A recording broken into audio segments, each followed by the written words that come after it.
A lot of CEOs actually talk about how do they capture trapped value for themselves. Actually, what I find generally speaking is that CEOs of companies really know what innovations are happening in their sector. Now, there are often execution challenges. How do I implement those new things in my company today? What we find is to run real-world experiments with this new innovation with actual customers to figure out what works. Companies that get good at running a lot of experiments are typically the ones who figure out how to unlock trapped value. Trapped value is the difference between the potential value creation you can get by applying new technology-based innovation and the actual value creation companies get from applying new technology-based innovation. And what we find is as technology innovation keeps accelerating, that difference is increasing. So the amount of trapped value out there is increasing. And all of these innovations build one upon another. So the more innovation that's out there, the more opportunity there is to rethink how we do things. And that's why trapped value keeps accelerating and increasing.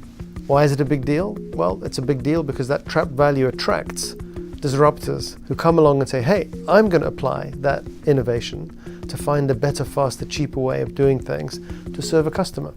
A great example of a company unlocking trapped value, even though it already was a market leader form, is Microsoft. Just going back 6 or 7 years, the Windows and the Office franchise were basically pervasive everywhere.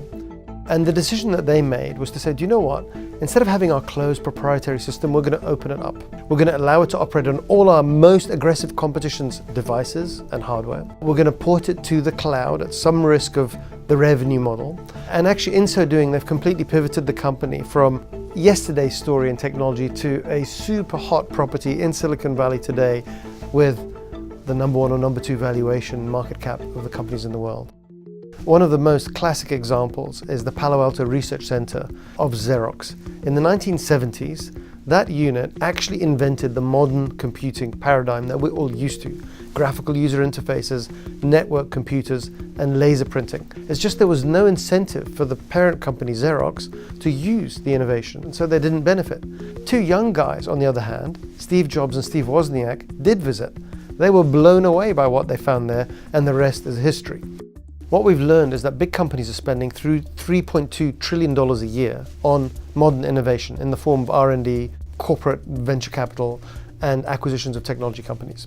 The problem is the ROI on that number is going down, and in fact only 14% of companies are really figuring out how to take their innovation investments and use them to power their growth in the new by investing in innovation to reduce costs and turbocharge the growth in my now business using digital techniques and other approaches by investing today.